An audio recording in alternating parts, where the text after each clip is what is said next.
नमस्ते। कैसे हैं आप सब लोग। मैं रवि फिर स्वागत करता हूँ आपके अपने यूट्यूब चैनल सागर कोचिंग क्लासेस गुना में। ठीक है, सागर कोचिंग क्लासेस गुना में। तो आइए स्टार्ट कर दें।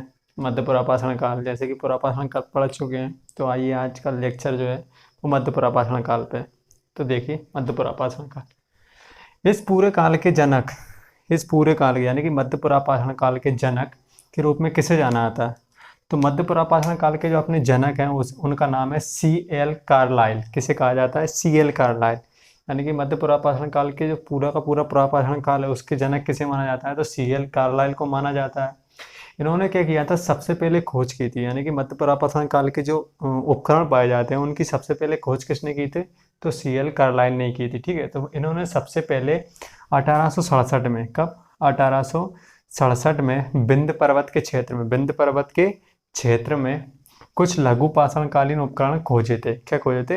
विंध्य प्रदेश के क्षेत्र में इन्होंने क्या खोजे थे? 1867 में कुछ लघु पाषाणकालीन उपकरण खोजे थे जिनकी लंबाई कितनी थी? 1 से 8 सेंटीमीटर। कितनी थी? 1 से लेकर 8 सेंटीमीटर थी तक थी। इसीलिए इस काल को अपन क्या कहते हैं, यानी कि इसमें जो औजार है वो कैसे, इन औजारों का जो आकार था वो कैसा हो गया था? छोटा हो गया था। यानी कि जो उच्च पुरापाषाण काल, निम्न पुरापाषाण काल, ठीक है ना, उनमें जो हथियार थे ना, उनकी जो आकार था वो क्या था, जो साइज थी वो काफ़ी ज़्यादा बड़ी थी। लेकिन इस काल यानी कि मध्य पुरापाषाण काल आते आते क्या हो गया था, जो औजारों की जो साइज थी, यानी कि जो उनकी साइज थी उनमें क्या हो गई थी, उनकी जो साइज थी वो छोटी होती चली गई। कैसी? छोटी होती चली गई थी। ठीक है, तो इस काल को क्या कहा जाता है? माइक्रोलिथिक काल कहा जाता है। क्या कहा जाता है? मध्य पुरापाषाण काल को माइक्रोलिथिक काल भी कहा जाता है। किसके कारण? हथियारों की आकार, जो हथियारों का आकार था वो छोटा होने के कारण। ठीक है, इस काल में कुछ नए हथियार बनाए गए थे, जैसे कि त्रिभुज, नवचंद्राकार, समलंब आदि जो थे, क्या थे? नए हथियार थे। और इसी काल में जो प्रेक्षापास्त्र, क्या? प्रेक्षापास्त्र, प्रेक्षापास्त्र मतलब धनुष बाण। क्या? धनुष बाण। ठीक है ना, तो इसी काल में क्या हुआ था? धनुष बाण का विकास हुआ था। यानी कि मध्य पुरापाषाण काल में ही धनुष बाणों की तकनीक भी, यानी कि प्रेक्षापास्त्र की तकनीक भी मानव ने ग्रहण कर ली थी। ठीक है, मानव ने विकसित कर ली थी। इस काल में जो हथियार बनते थे वो अधिकतर मृग सिंह, यानी कि हिरणों की हड्डियों, इनके आदि के क्या बनते थे? तीर कमान जैसे कि बनते थे। ठीक है ना, उनसे क्या होता था? निशाना साधना आसान हो जाता था, वजन में हल्के और मारक क्षमता ज़्यादा। इनकी क्या थी? मारक क्षमता अधिक थी। ठीक है, तो मध्य पाषाण काल में ही सबसे पहले क्या किया गया था? आपको पता है, पशुपालन की खोज की गई थी। खोज नहीं, सॉरी, पशुपालन किया गया था। किसमें? मध्य पाषाण काल में। यानी कि मध्य पाषाण काल में सबसे पहले क्या पाला गया था? कौन सा पशुपालन पाला गया था? कौन सा पालतू जानवर था? तो कुत्ता था। ठीक है, स्थल कौन कौन से हैं? मध्य एक बात याद रखिए कि मध्य पुरापाषाण काल की मैंने बताया था कि उच्च पुरापाषाण काल में क्या था? उच्च पुरापाषाण काल में हिमयुग की समाप्ति हो गई थी। यानी कि हिमयुग यानी कि बर्फ की उच्च पुरापाषाण काल के आते आते हिमयुग की समाप्ति हो चुकी थी। तो स्वाभाविक है, जब हिमयुग की समाप्ति होगी तो वर्षा भी होगी, सूखा भी होगा, बाढ़ भी। यानी कि हिमयुग की समाप्ति होती है, तापमान बढ़ेगा पृथ्वी पर। ठीक है ना, और बाढ़ भी आएगी, सूखा भी होगा। ठीक है ना, तो इसके चलते क्या होती है? ठंड भी पड़ेगी।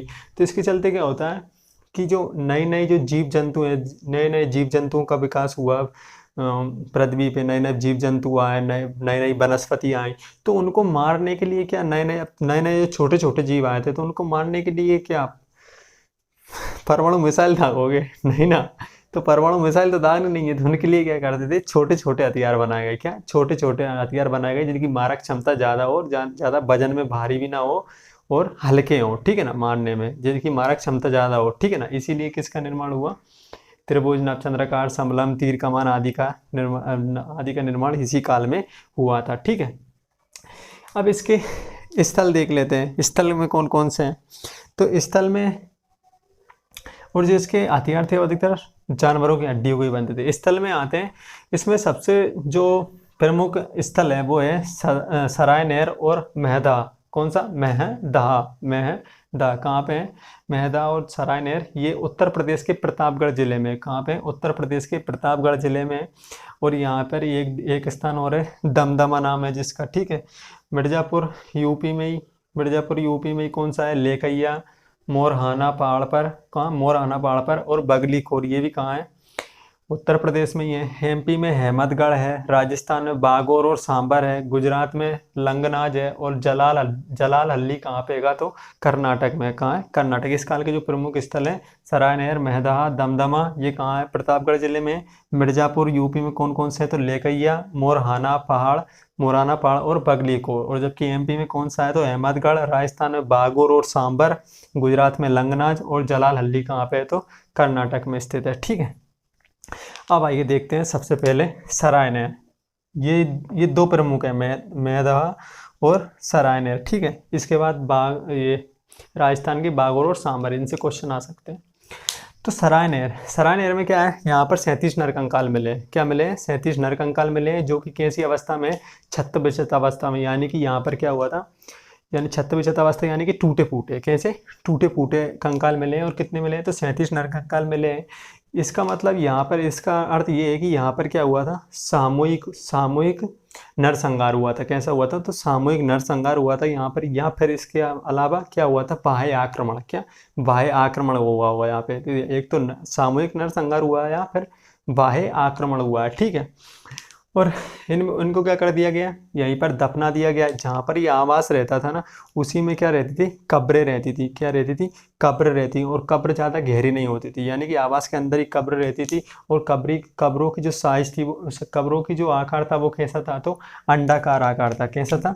अंडाकार। कैसा? अंडाकार। यहाँ पर एक कब्र में चार व्यक्तियों को दफनाया गया है। इनमें से एक कब्र में 4 नरकंकाल मिले हैं। ठीक है, और इसके अलावा यहाँ पर स्तंभ गर्त भी मिले जो खड़े। ठीक है ना, स्तंभ गर्त भी मिले हैं, और 8 गर्त चूल्हे भी मिले हैं। कैसे? स्तंभ गर्त मिले और 8 गर्त चूल्हे भी मिले हैं। ठीक है, इसके बाद आते हैं अपन मेहदा। कौन सा? मेहदा।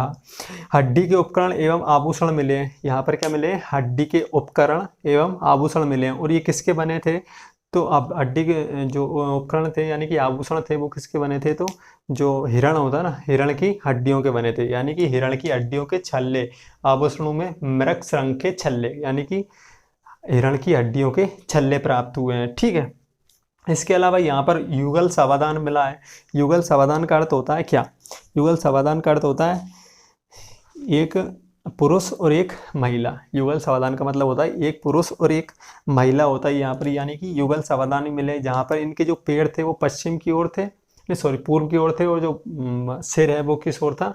तो पश्चिम दिशा की ओर रखा गया था। ठीक है, सिर पश्चिम और पैर पूर्व दिशा की ओर रखे गए थे। ठीक है, इसके अलावा देखते हैं यहाँ पर भी गर्त चूल्हे और गर्त स्तंभ मिले हैं। यहाँ पर कौन से? मेहदा में गर्त चूल्हे और गर्त स्तंभ भी मिले हैं। ठीक है, मेहदा और सरायनहर ये दोनों सबसे प्राचीनतम मध्यपाषाणकालीन स्थल है। यानी कि अगर आपसे पूछा जाए कि मध्यपाषाणकालीन के सबसे प्राचीनतम स्थल कौन कौन से हैं, तो एक है मेहदा और दूसरा कौन सा है? सरायनहर। ये दोनों कहाँ स्थित हैं? तो उत्तर प्रदेश के प्रतापगढ़ जिले में स्थित हैं। ठीक है, अब आइए इनको मिटाते हैं। मैं ऊपर का साफ कर लेता हूँ। मेहदहा और प्रतापगढ़ जिले, मेहदहा और दमदमा को, सरायनहर को याद रखिए बस। इसमें से ज़्यादा पूछता नहीं है कुछ, लेकिन अपन को याद 2-3 रखना है जो मैंने बता दिया। एक तो मेहदहा यानी कि प्रतापगढ़ जिले में जो भी पाया गया ना, उनको याद रखना है। अब आते हैं दमदमा। कौन सा? दमदमा। ये भी कहाँ पे है? तो प्रतापगढ़ जिला कहाँ पे? यूपी। कौन सा? उत्तर प्रदेश। कहाँ पाया जाता है? उत्तर प्रदेश।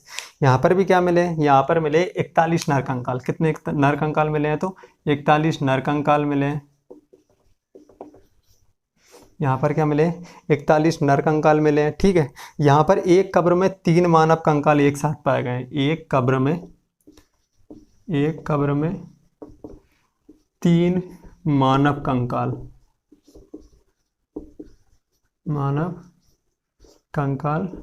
पाए गए हैं। ठीक है, यहाँ पर भी युगल सावधान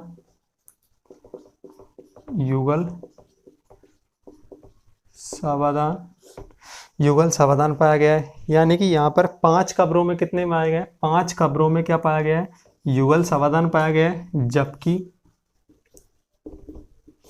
जबकि 2-2 क्या? इसका युगल सावधान का मतलब होता है कि दो दो स्त्री पुरुष, क्या दो दो स्त्री पुरुष, मैंने पहले बोला था ना कि स्त्री पुरुष साथ में दफनाना, ठीक है ना, तो युगल सावधानी कहते हैं उसे। तो दो दो स्त्री पुरुष को क्या कर दिया गया है, एक एक कब्र में ही दफना दिया गया है। क्या कर दिया गया है, एक एक कब्र में ही क्या कर दिया गया है, दो दो स्त्री पुरुष को दफना दिया गया है। इसके अलावा यहाँ पर एक एकल युगल सावधानी मिला है। कौन सा, एकल युगल सावधानी, यानी कि एक पुरुष और एक महिला युगल सावधान, यानी कि यहाँ पर युगल सावधान भी पाया गया, और जबकि दूसरा कौन सा है, तो एकल सावधान भी पाया गया। और एकल सावधान कितनी कब्रों में पाया गया, तो 35 कब्रों में पाया गया है। कितने कब्रों में पाया गया, तो 35 कब्रों में एकल सावधान पाया गया है, जबकि 5 कब्रों में क्या पाया गया है, युगल सावधान पाया गया है, ठीक है।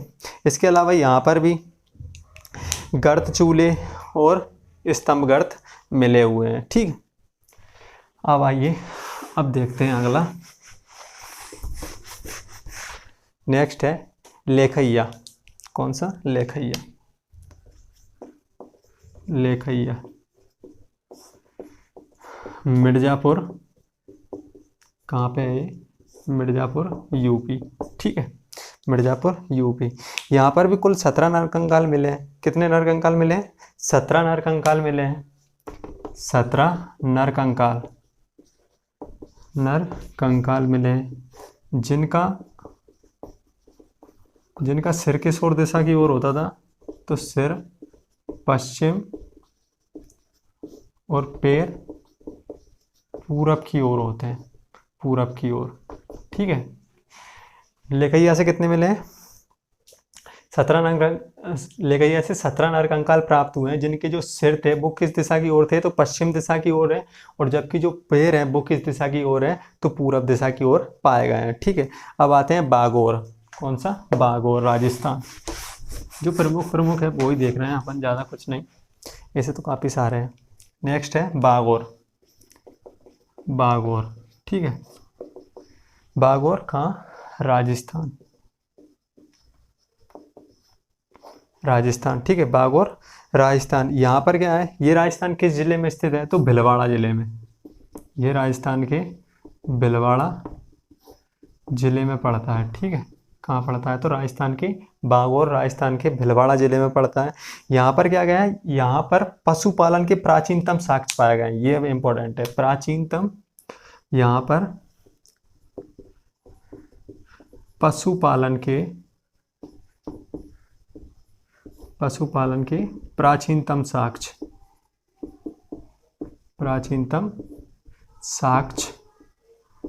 पाए गए हैं, ठीक है।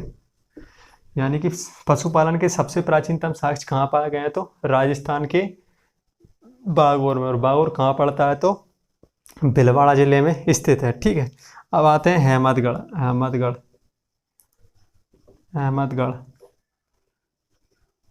कहाँ, एमपी, ठीक है। अहमदगढ़, ये यहाँ पर भी क्या पाए गए, यहाँ पर भी पशुपालन के ही साक्ष्य पाए गए। यहाँ पर भी पशुपालन के साक्ष्य पाए गए, पशुपालन के साक्ष्य पाए गए, पशुपालन के साक्ष्य पाए गए हैं। ये कहाँ पड़ता है, एमपी में, तो होशंगाबाद में, होशंगाबाद जिले में स्थित है, ठीक है। यहाँ पर क्या पाए गए, पशुपालन के साक्ष्य पाए गए हैं। अब आते हैं सांबर। सांबर भी कहाँ पे है, राजस्थान। यहाँ डाल लेते हैं सांबर, ठीक है। सांबर में क्या मिले हैं, तो प्राचीनतम वनस्पति के साक्ष्य मिले हैं। प्राचीनतम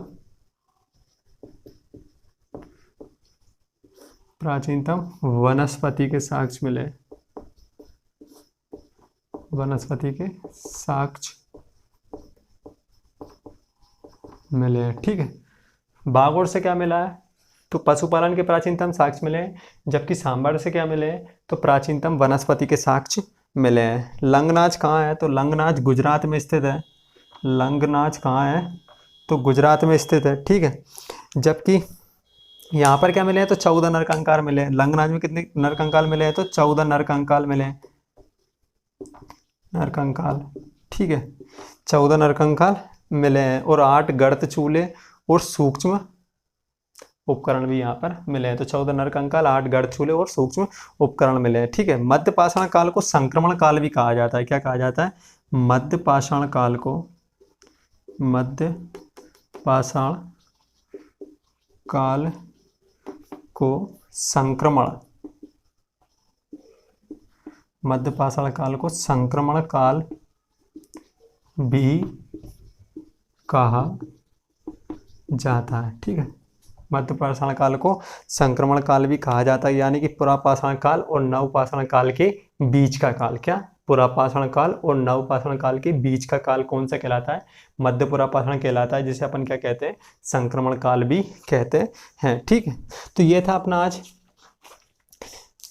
कौन सा मध्य पाषाण काल था। मध्य पाषाण काल खत्म हुआ, इतना ही है मध्य पाषाण काल के बारे में जानने लायक चीजें, ये काफ़ी है और इससे ज़्यादा कुछ नहीं पूछता। ठीक है ना, आप बेझिझक रहिए कि इनसे ज़्यादा बाहर कुछ आएगा, तो बिल्कुल भी नहीं आया। ठीक है ना, आप जो पेपर देंगे उसके हिसाब से तो पीएससी तक आप आराम से दे सकते हैं इनमें। पीएससी से ऊपर आईएएस तो अपन बनना नहीं है, अगर बनना है तो अच्छे से लगाइए, दिल लगा पढ़िए, वो भी बन जाएंगे, कोई बड़ी बात नहीं है। ठीक है ना, तो मध्य पुरापाषाण काल मतलब सभी एग्जामों के लिए है ये कुल मिला के। तो मध्य पुरापाषाण काल खत्म हुआ आज। अब अगले वीडियो में अपन देखेंगे नव पुरापाषाण काल। ठीक है, तो बस खत्म आज का लेक्चर, और आपसे विनती है कि आप वीडियो को पूरा देखिए। वीडियो को आप पूरा नहीं देखते तो इतनी मेहरबानी करिए और वीडियो को पूरा देखा करिए, और अपने दोस्तों के साथ शेयर करें ज़्यादा से ज़्यादा, लाइक करें, सब्सक्राइब करें। लाइक करना और कमेंट करना तो आपने आजकल बंद ही कर दिया है बिल्कुल ही, ना तो देख रहे हैं बच्चे, कुछ भी नहीं कर रहा हो। कम से कम देखो यार, थोड़ी सी मेहनत करो, कुछ नहीं हो रहा है। कोरोना काल जाने वाला है, जैसे कि आप देख रहे होंगे ऑनलाइन पे कितनी ज़ोर से आंदोलन चल रहा है, सब जगह बेरोजगार चिल्लाते फिर रहे हैं। तो सरकार दबाव में है फिलहाल में, तो जगह वैकेंसी भी आने वाली है। ठीक है ना, आपके जो एग्ज़ाम है एनटीपीसी वगैरह, तो इनके एग्ज़ाम भी होंगे। आप पक्का विश्वास रखो, बस आप पढ़ते रहो अच्छे से। लेकिन नहीं तो सरकार किसी दिन एग्ज़ाम की डेट दे दे और अपन अभी सो के ही नहीं उठे हैं, कोरोना वायरस चल रहा है, अच्छे से सो लें, ये नहीं चलेगा। तो अच्छे से पढ़ाई करो। और एमपी में वैकेंसी आएंगी, एसआई वगैरह और एमपी पुलिस की वैकेंसी आ सकती है। ठीक है, तो चैनल को लाइक करें, सब्सक्राइब करें और शेयर करें अपने दोस्तों के साथ में। और आपको ये वीडियो कैसा लगा इसके बारे में कमेंट करके ज़रूर बताएं। ठीक है, धन्यवाद।